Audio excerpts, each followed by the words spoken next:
Hello, my name is Harold Daly, and I am the creator of Living Waters Baptismal.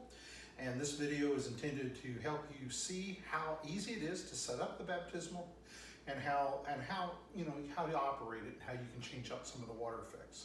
So bear with me. I'm not used to being on camera except preaching sometimes. Jesus washed away my sins, and I pray that through this baptismal, He'll wash away the sins of many others.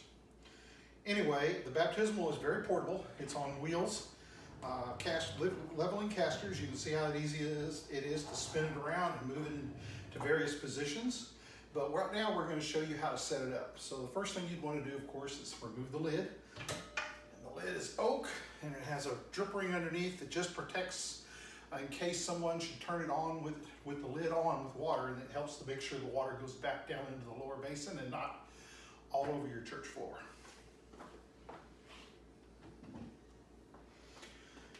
Now, this is the front of the baptism facing you, and it's, of course, the prettier side. This is an oak baptismal with natural finish and 6 coats of clear polyurethane to make it virtually waterproof. But I'm going to turn the less attractive side, the side with the door and the power switch and everything on it, because for the purposes of this demonstration, and we'll pretend that this area behind me, this wall behind me, is the congregation. Because normally, first thing you're going to do is face the baptismal towards the congregation. The good side, and face the door away from the congregation. Inside the door, you'll find a level. It is provided with a level to use to level the baptismal to make it level so that it'll operate correctly. I said it has leveling casters, and we'll show you now. The proper procedure to set up the baptismal would be first to take these casters, and they all swivel, and just turn each caster so that the little thumb screw knob that levels it, that raises the pad up and down, faces out, and just slowly turn it to the right. Easy way to remember is turn to the right to tighten against the floor, turn to the left to loosen away from the floor. Tightening will raise this side of the baptismal, but I just turn each pad until you feel it touch the floor. You just have to turn it a little bit, and it'll slowly go down until it touches. And that one is touched. And I'll do this on all 4 casters. I'll rotate them so the thumb wheel is to the outside, and rotate them down until they make contact with the floor. And that's just taking up the slack and makes the baptism stable. Baptismal stable. One's come in contact with the floor, and I'll repeat this on the other casters. Again, turning the knob to the outside so that you can easily reach it.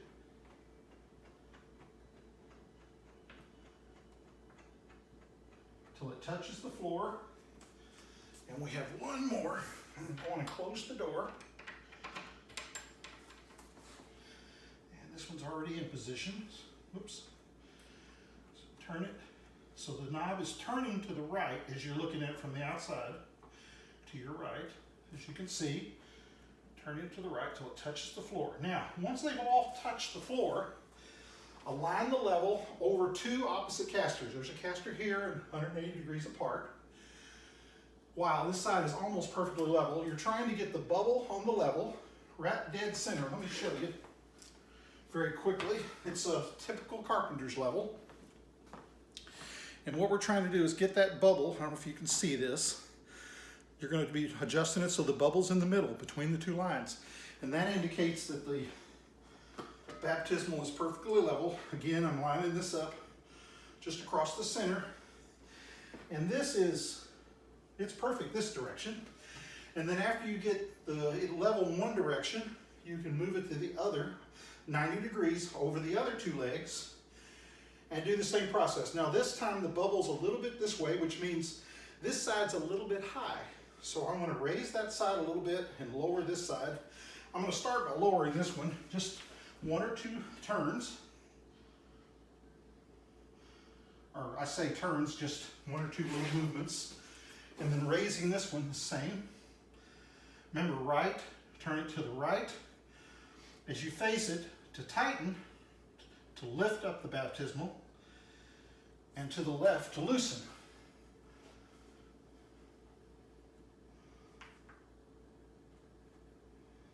I'll loosen this one a little bit, tighten this one a little bit more. And as you do this, there's no reason to get in a hurry. It'll slowly come into perfect level, loosening one side, tightening the other. Almost there. Loosen this a little more and tighten this one a little more. And we're pretty close to dead center now. I always go back and check the other because sometimes the first measurement, because sometimes in tightening and loosening one side, now see now we've lifted that a little bit and there's a little bit of a rock.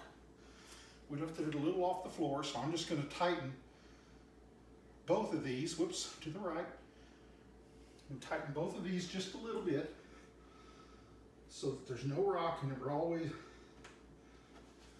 nice and level.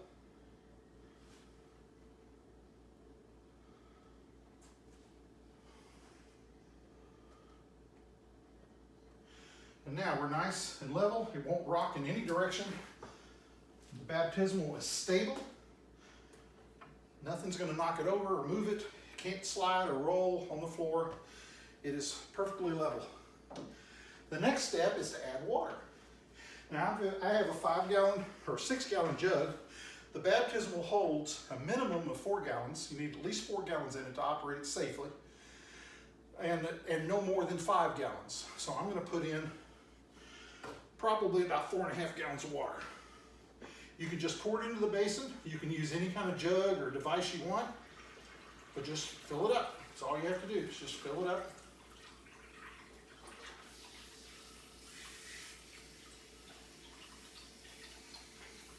Don't ever put more than 5 or could cause an overflow, and no less than 4 so that there's enough water to operate it and won't suck a little air. The pump won't run out of water. If you're going to use a pitcher to pour water into the baptismal during the baptism, during the blessing of the water, pastors, then you can remove from that 5-gallon limit, just remove whatever you need to fill a pitcher. You can even dip the pitcher out of the baptism after you filled it, or just pour some in the pitcher and put the rest of it, of that 4 to 5 gallons, in the baptismal. All right. I'm pouring it in fast. As I pour into this basin, it's running down into the lower basin and through the pump, through the inlet. And that's okay. If I overflow the top basin, that doesn't matter. That's what's going to happen when you turn it on. The way it works is water is drawn out of the lower basin and pumped up through this upper basin to create the water effect. That is probably plenty of water. And now I always recommend you fill it up before you plug it in. We need to be careful because the baptismal is designed to operate with water in it. If you run the pump with no water in the pump, then you can damage the pump. So to prevent that from ever happening, always wait and plug it in after you fill it up. Now the cord is stored inside. There's a coil of cord in here, about 12 to 15 feet in this one. And the cord goes out through the middle of the bottom. There's a hole in the bottom. And you can just run that cord out as much as you need and leave the rest inside and plug it into a wall outlet. Here, I'm just going to plug it in right here. Whoops. I didn't follow my own instructions. One of the steps is check the switch and make sure it's not already turned on. You'll correct me on that one. But once you plug it in, there's a push button switch right here on the side. And when you push this switch, it goes in and locks and turns on. And when you push it again, it comes out and turns off. And you may not be able to see it at this angle, but the button is actually illuminated. As soon as you plug it in, it will start to recirculate the water, and the water will be pumped up and will overflow and create your water effect. And this will operate continuously. Every baptism was tested, allowing it to operate for 24 or more hours continuously, just to make sure that everything is fine, everything's working fine, that there are no leaks whatsoever. There never will be. It's very, very well sealed. And that everything is in good shape. And then we drain it out and dry it out and sanitize it completely before it's shipped to you. But from this point on, all you have to do is follow these steps. I'll repeat them.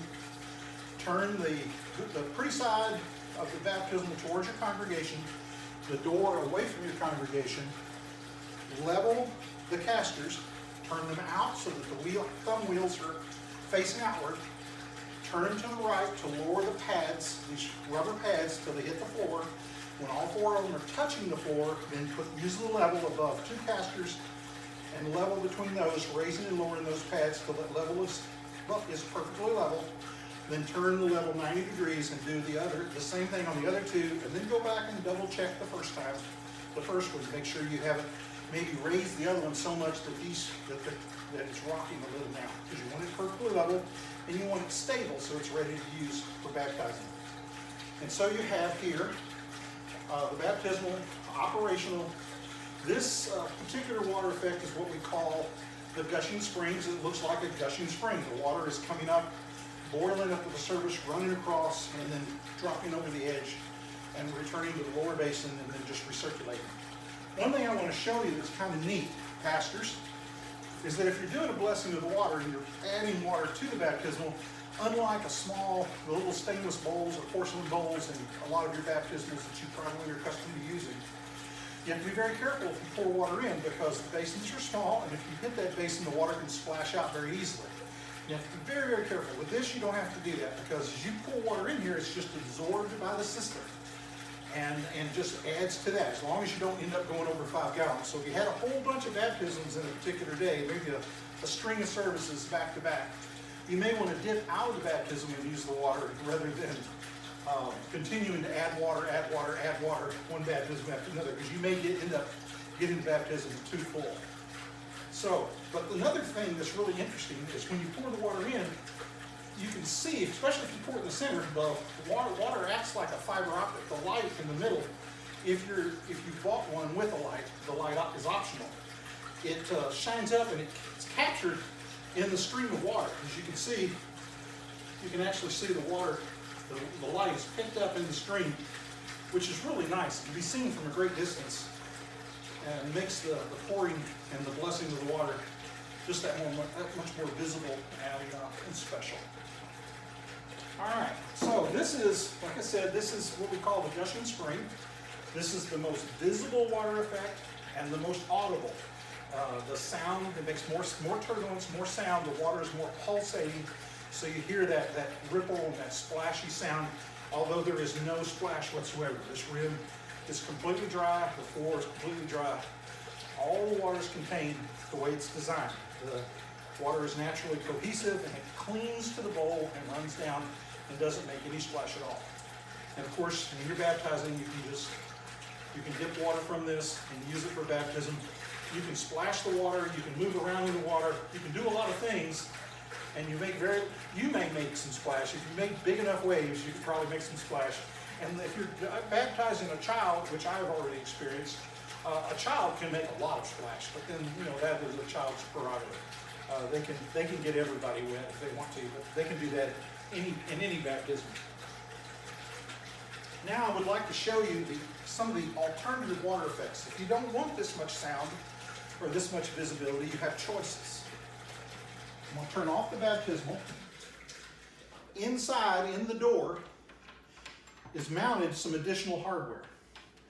There is a shaft, and this is the mounting shaft for diverter, and there are two diverters. There's a clear diverter, which I'm going to remove. They just screw onto this door frame. And there is a solid diverter, and they each can serve a different purpose. Just going to close this back up. And I'll start with the clear diverter to give you an idea of what that looks like. You can just put it together. It'll only go together one way. There's no wrong way to put it together. And you can just stick your hand in here and screw it into the baptismal. There's a mounting fitting for it in the bottom of the basin. Now I'm going to use a towel so I don't drip water all over the place. And then if you turn it back on, you're going to see, or when I turn it back on, you're going to see a little bit different water effect. Now it's going to circulate just exactly as it did before, but now the surface of the water is going to be very, very calm. And the baptism is going to be more clear, where the water just runs over the edges and flows down.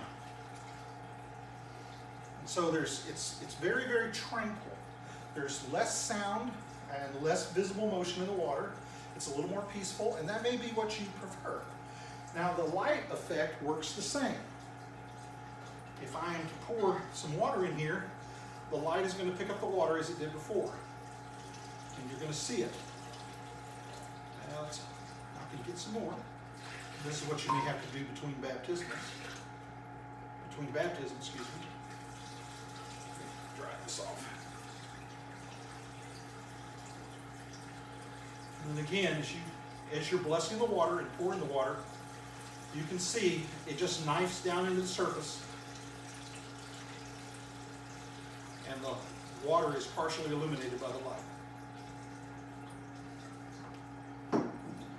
The third option, which you won't look any different from this camera angle, is to replace the clear diverter that makes the water calm with a solid nickel bronze or brushed nickel solid brass diverter. And what this does, from a distance, no one's really going to be able to see any light anymore if it's equipped with a light. But from when you're up close to it, or anybody that's gathered around the baptismal, excuse me, it creates quite a different effect, because the light emanates from underneath the diverter and just fills the basin. So you can see that light is emanating forth, but you can't see, the light doesn't shine in your face. I mean, you're not looking into any kind of a light. It's just very, very tranquil, very, very beautiful, very, very calm, and there's just a glow, a ring of glow in the bottom. So you can see that where the light's coming from and where the water's coming from, but that's all. So there you have it. This is a Living Waters baptismal, and I've shown you how to set it up, how to level it, how to position it, how to change the water effects if you'd like to go from one to the other. I recommend turning it off between each one just so you can see what you're doing. The water's calmer and it makes it easy to see. Another thing, a little thing I'll point out, that if you're going back from using a diverter and you go to screw the diverter off, almost always the smaller thread is on the diverter top here. The smaller thread is on that, and that just screws on, and you don't have to tighten it real tight. People sometimes do, especially men. We love to tighten things very, very tight. But the problem is that the shaft or the mounting mechanism is bigger with bigger threads, and you can only grab the very, very tip of it. So a household pair of pliers works very, very well just to break it loose. You never have to tighten it very tight, and then it'll come right off. It just uses a larger thread where it mounts. And that's about all there is to that. And I can turn this back on and show you back the gushing water, the other being the crystal pool. Both of the tranquil effects we call the crystal pool, either with a clear diverter or the solid diverter.